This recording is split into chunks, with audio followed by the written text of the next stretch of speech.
Para sa food adventure natin today, magbiyahe tayo pala Union para sa isang exciting at bagong food experience. Gusto ko yung cake nung anghang. Tapos yun nga, yung briny taste nung crab meat. I love it. 2 shots din po ito, Mama. And unsweetened. Ba't ang tamis? Pait baka mo. Ayan. Dito niya ata linabas lahat ng pait niya sa buhay.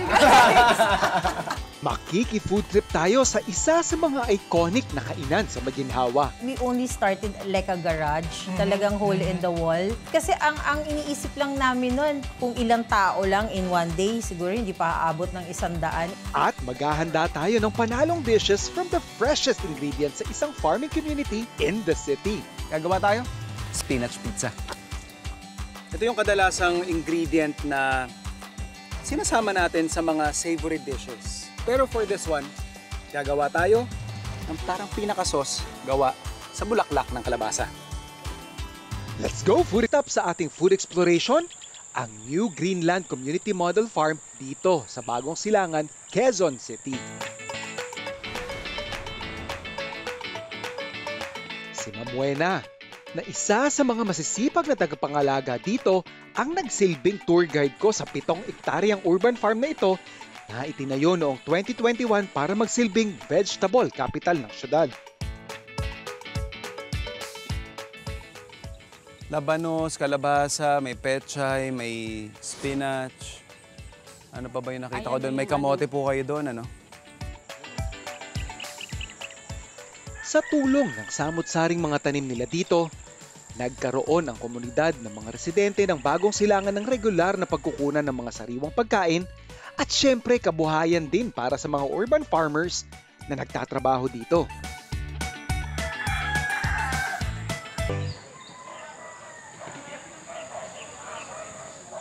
So isa dun sa mga na-harvest natin kanina is yung kanilang spinach. And mapapansin niyo kahit saang pizza place ka pumunta, meron itong flavor na to.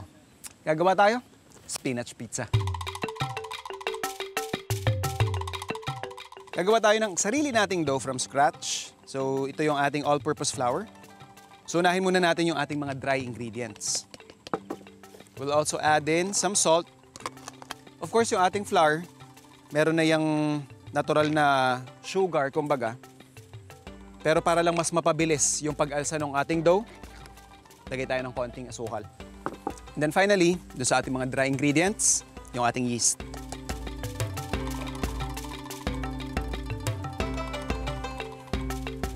Lagyan na natin ang ating tubig.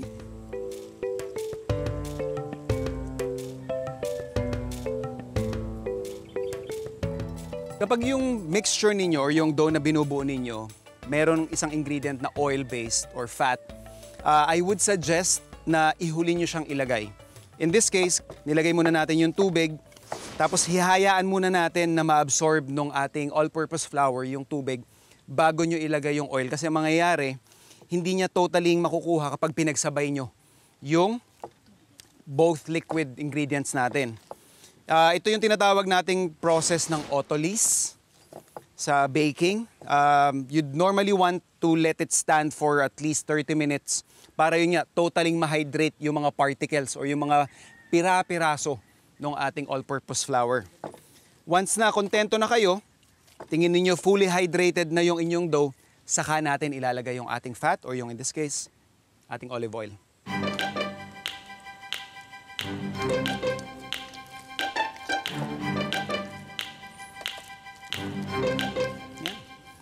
Satisfied na ako dun sa dough natin, i-rest muna natin siya. So habang nagre-rest yung ating dough, prepare naman natin yung parang pinaka-sauce natin. Kasama nga dyan, yung ating spinach. Tatanggalin lang natin yung pinakatangkay sa dahon. Ipapainit na rin tayo ng tubig kung saan natin siya ibablanch. So idadunk lang natin yung ating spinach doon sa ating kumukulong tubig. Siguro 30 seconds, pwede na nating patayin yung apoy.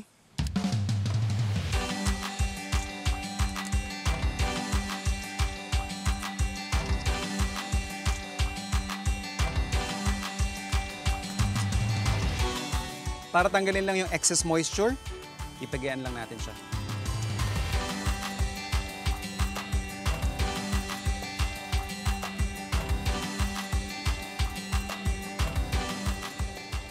After matanggal yung excess moisture, pwede na nating i-chop.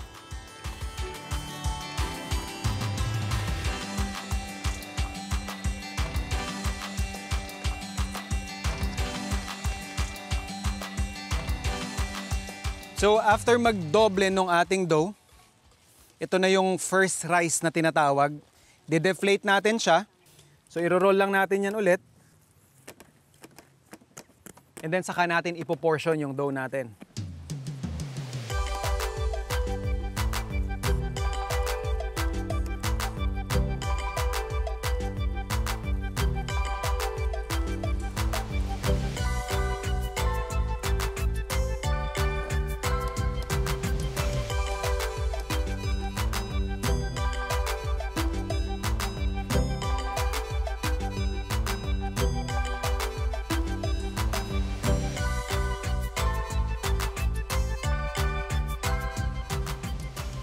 So nakat na natin at na-shape na natin yung ating dough into portions. So another critical step is hayaan natin sila ulit umalsa. After nun, pwede na tayong mag-shape into dun sa kilala nating pizza. And then, pwede na nating isalang dun sa oven.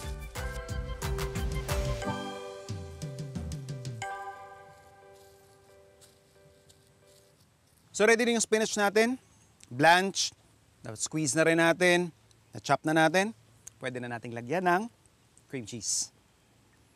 So softened na yung cream cheese natin.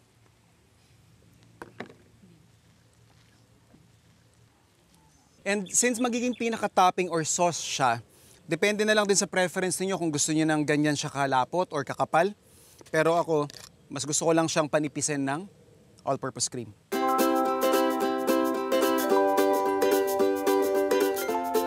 Yung mixture natin ngayon, kung mapapansin ninyo, medyo on the matabang na side ito. Pwede niyong lagyan ng asin or any other seasoning na preferred ninyo. Pero kung gusto niyong mas cheesy, mas may parang pull siya kapag kinukuha niyo yung inyong slice ng pizza, pwede tayong gumamit ng parmesan.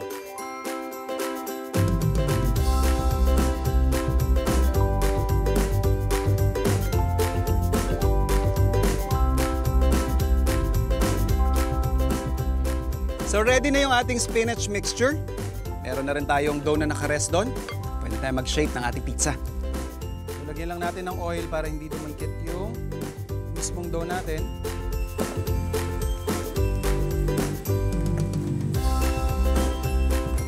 Yung ating peeled tomatoes.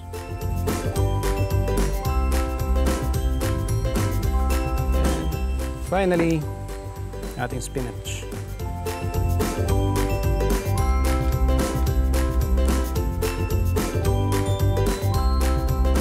Salang na natin.